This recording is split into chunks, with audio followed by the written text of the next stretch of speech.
This is the report you don't want to be at the top of. This report looks at every city in San Mateo County, shows you the year that each city saw their peak price, shows you what today's peak price is, how far off peak you are, and again, how far back in history you have to go to find that price. As you can see, almost half of the cities have already seen a price here where they're exceeding the price that they saw, or at least meeting it or exceeding it. If we're meeting it, that means that today's price is the high price at 2013 level. And I am guessing that by the time we hit next year, certainly Atherton and Portola Valley will be in the zeros, and perhaps San Mateo County may be close. I think the more relevant statistic, the average, because let's say you had a whole bunch of houses that were $1 million, and if somebody comes along and builds a $10 million house, Or the $30 million house. $30 million, then that house will be taxed at The new level. so now the tax revenues move With the average Yeah, price. with $30 million. I'm glad you said that. I wish that DataClick and other companies that put all this information out there didn't do median, because I would love to do average too, because it's a higher number, I think a more representative number. But we're trying to correlate. If I did average, then, you know, and I'm dealing with everybody saying that's not what the this is. $30 million house is not going to change the median. You know, there's a house here. I looked at it online. The monthly mortgage is $56,000. I'm wondering, you know, that doesn't compute in my little head. That's a lot of money. What is the property tax? Oh, who knows? By the way, the property is at 83 Alejandra Avenue. And it sold for $15.3 million. Sold for what? 15.3. Yeah, write that down. Because one just sold for $27.5 on Atherton Avenue. And that's a good thing is to point out, you know, the only anticipated growth for Sales. is the sales of properties, the raising of those properties, and the building of new properties. That's where the assessed value will increase. Now, is that going to happen every year? We're going to get 10 houses that have that done every year? Probably not, but we just have to be cognizant of the fact that the only growth is through that avenue. You're pretty much built out, so it's. But the value is not just generally assessed, isn't it based on a square footage, a fixed price per square foot? I think it has to be, because it's so unique here. You know, if I were looking at a tract housing complex where 120 homes were built in 2004, and they were pretty much the same square footage, and one of those sells, it may impact the value of all the ones based on that sale. In your community, you can't do it, because everything is so unique. So you're going to have to go to square footage and amenities and that kind of thing. How did they decide which ones they lowered in 2008? What they did is they looked at sale prices. And so in 2008, anything that sold after the bubble, so anything that was selling as they were going up to the bubble, those properties were suspect because they were getting bid up. So something that sold in 2004 and 5 and 6, and then the bubble burst in 2008 and goes down to 9, 10, and 11. Most of the assessors went all the way back to 2001. Anything that sold within that window, 2001, 2012, was under review for being overvalued at that sale. So they went back to 2001, every house that sold after that, they looked at it to see how much it declined. Correct. In Contra Costa County, they went back to 1998. Menlo did it that way too, 1998, yeah. back and reassessed it. Yeah, because my house was appraised in 2001, and it's $1 million more then than it was now. Yeah. Amazing. With an eye for 2014-15, this report, which I think in your book is only a 5-year report, looks at the prices or the differential between the sale price and the value on the roll for single-family homes on the left, anything that isn't single-family, including vacant in the middle, and the total on the right.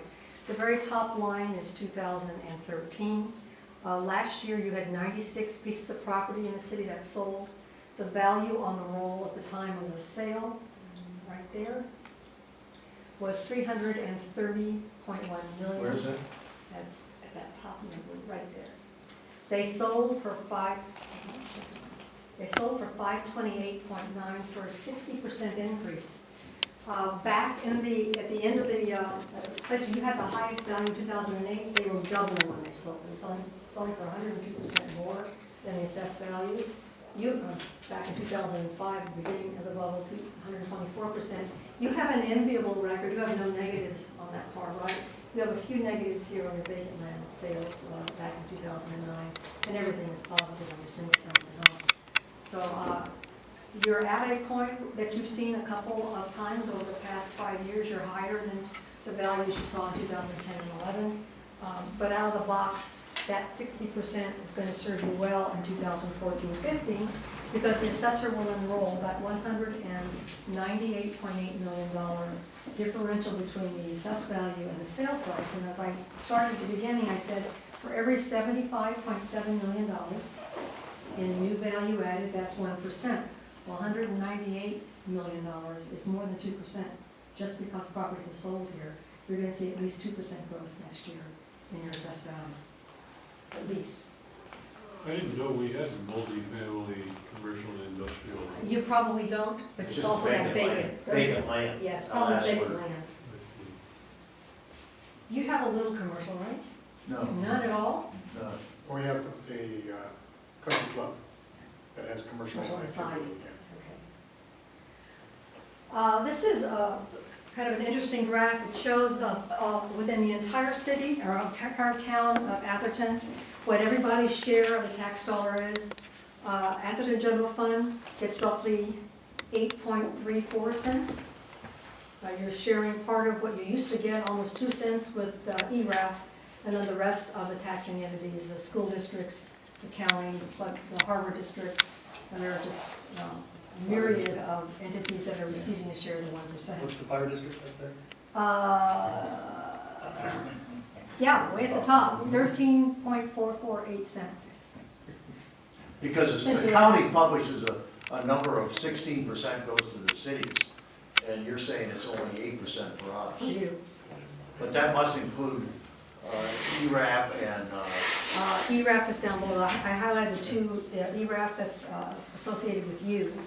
So before, the fire district, that's oh probably. yeah, fire district. Where is the fire district? Fire district is second from the top. And the fire district, So if you add that to us, man, it's 21%. yeah.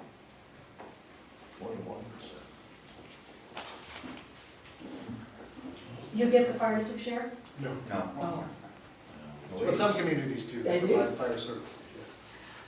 And looking at the value in town, times 1% times your share of the tax dollar, our estimate is that your revenue is $6,312, $12,438. That does not include your admin fee that you do pay to the county, but that's the only offset because you are a Teeter City, right?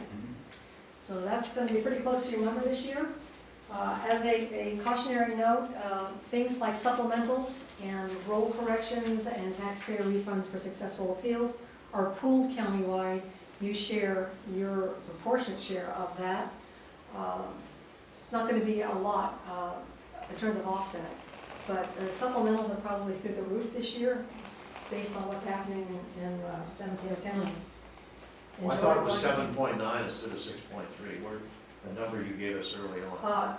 I don't have. Oh, your that was the VLF assessed valuation. Right, and I don't have your VLF and lieu included in this, it's It's just secured and yeah. What do we budget?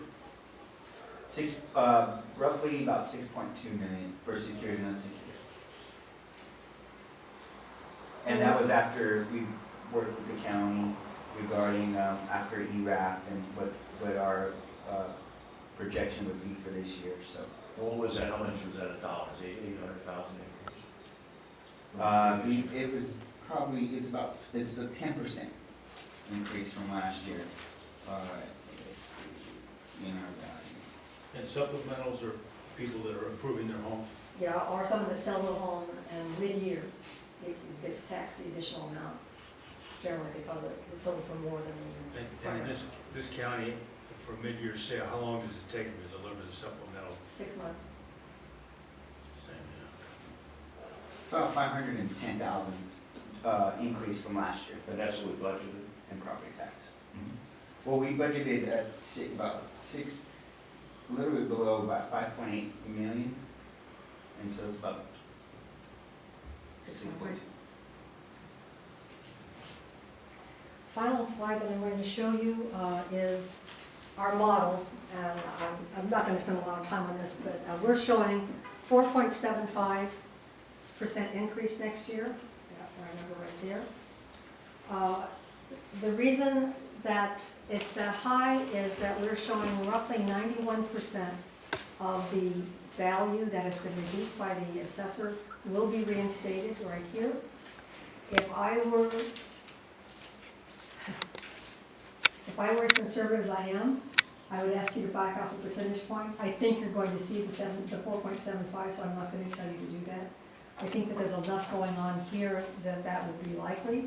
We do show the $198 million that the transfers of ownership would bring you. The CPI next year is not 2%. It's 0.454, roughly 23% of what the maximum could be. That's where we get hammered next year because of the CPI statewide. So our revenue projection next year is $6,612,266. You need to put your unitary value in here and your supplementals put down below. And your VLF and lieu is $851,000 based on the same criteria. For 13, 14? For 1450. 14, Why is the CPI, you're saying it's gonna be 0.5% instead of 2? Correct. That's statewide. That's what the statewide CPI for all wage earners is. So we get the benefit of the fact that Yeah, everybody says, well, we're closer